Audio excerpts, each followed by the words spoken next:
Yeah. I was hoping that the accusations about Boogie2988 wasn't true. Okay.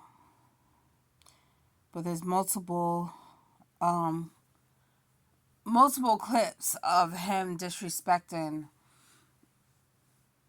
people. Black people, even Native Americans. He was bragging about how white Americans took their land and oh my god, it's disgusting. It's disgusting. Um, they don't deserve to be on the reservation and oh my god. Ugh. I just feel like me exposing the truth because I didn't know and I was a fan of him and I'm thinking like, he's this person like I thought he was I don't know, I just thought he was a genuine good person and then I found out that he's not. And I guess one of his ex, I don't know if it was ex-wife, one of his ex had passed away from cancer and he's over there like bragging about it and laughing about it like is funny like you know it's just very upsetting to witness actually. It kind of hurt me. It kind of hurt my feelings that he felt that way about a lot of different people, not just black people, Native Americans. I don't even know who else he targeted.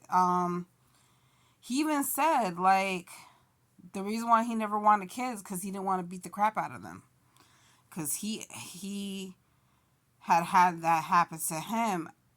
I understand that he probably went through a lot, but that doesn't give you the right to put your anger and frustration out on other people that doesn't really deserve it. Especially innocent children. Like I've been through some ish, but I could never imagine and see myself doing that, and I would never want to do that. You know what I'm trying to say? I'm not that. I just don't. We make it's one thing to make ignorant, dumb decisions and actions when we're young without thinking twice. But as an adult, mind you, he's older than me. He's older than a lot of his viewers, okay? Mind you, as an adult, you would think at this point he would like seek some type of guidance and therapy. I try to find it in my heart that he's not this person that he's showcasing to be. And for him to represent for Nazis and rapists and all these type of people that are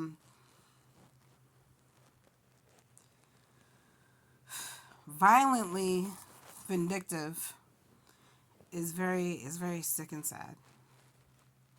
You would think that we would move on past this at this day and age, but that just goes to show how fresh it is. How fresh it is.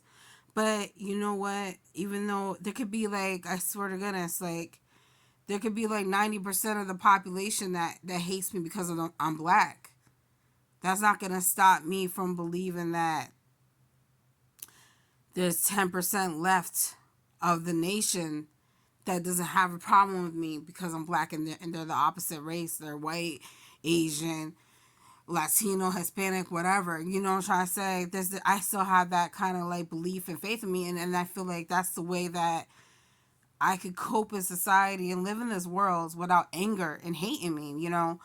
And that's the blessing about it because a lot of people could have took hate and anger of racism and their personal experience to a whole nother level. There's a woman, there's actually multiple people that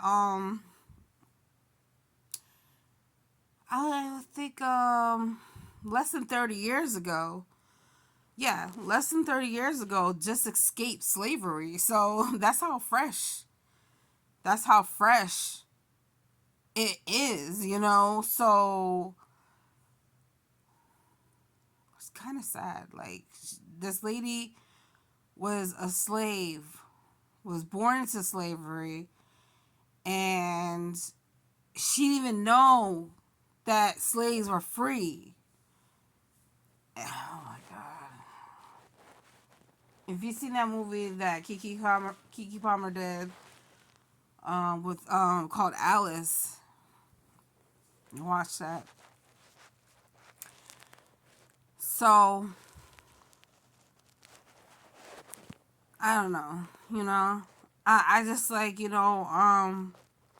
what I can't, I have no issue with a person having a problem with me because of the fact that, I'm black or whatever the case may be, or doesn't like black people. It is what it is. That's their personal opinion. But it's one thing to hide behind the camera and talk your shit, right?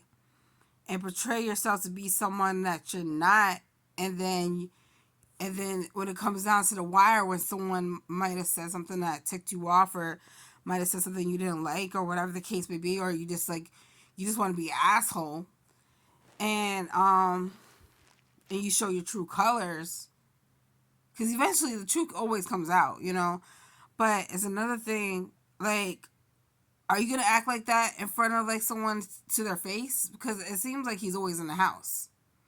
So are you gonna act like that in front of like a person that's black and that's bigger than you and stronger than you, or are you gonna, or a gang full of a group full of like black men in front of you, or black people in front of you? Are you gonna still talk that shit? I doubt it. And if he does, like, what do you think? Is he gonna care? Like, what does he think that's gonna happen? Because we're in a whole new generation now, where it's getting to the point where we're getting fed up.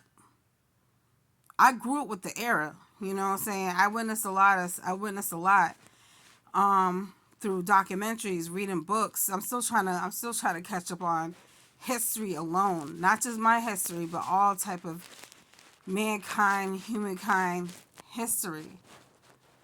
Okay, I think it's good to know these things for a reason, and I will try my best to treat everyone, even my enemies, with respect to a certain extent. But if you're gonna disrespect me and say something online, I'm not. It doesn't mean I'm gonna retaliate with anger, or cursing you out, or putting my hands on you. I'm gonna try not to let it escalate to that point, because that's what they want. But I'm gonna try to speak my mind in the most respectful way, to let you know, like, I'm not the one. You know what I'm saying? I'm not the one to disrespect. Like, you're not gonna, like, think it's okay to talk to me, talk down to me like I'm some type of bum. Even if you think I'm some type of bum, it doesn't matter. Like, I have more strength in me to get through my trials and tribulation than you ever could, because you have more support than I do. You have handouts. You have the easy way out. I had to work hard to get to where I'm at right now. So the way that you perceive me and think of me, and you make assumptions about me, that's on you. You could think what you want, because, looks could be deceiving.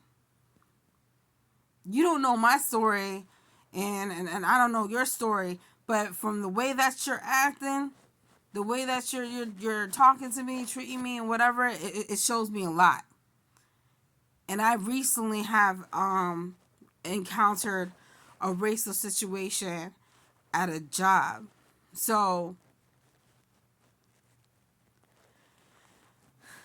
and the sick and sad thing about this is that when you go through these experiences with your employees, and the company, or the boss, or the supervisor, manager, whatever, whoever is above, makes it seem like it's not a big deal. Just brush it off, let it go.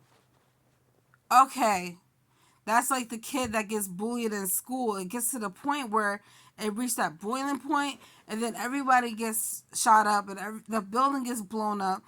You got to be careful who you pick on, because you don't know mentally their state. I'm not saying that that's what I would do, but I could have if I was in that mental state. So you don't know what they're going through at home. And that's another thing. These teachers and these principals and these counselors need to step up. If they see any signs of bullying, disrespect, verbal abuse, whatever the case may be, and they're witnessing it, and the child is upset, and the child is bringing it to your attention, and you brush it off like it's nothing, shame on you. Because that's why a lot of these kids are acting the way they are acting. That's why a lot of these kids are committing suicide. It's these are the type of situations that can be addressed head on and prevented before it gets escalated. That's all I gotta say right now.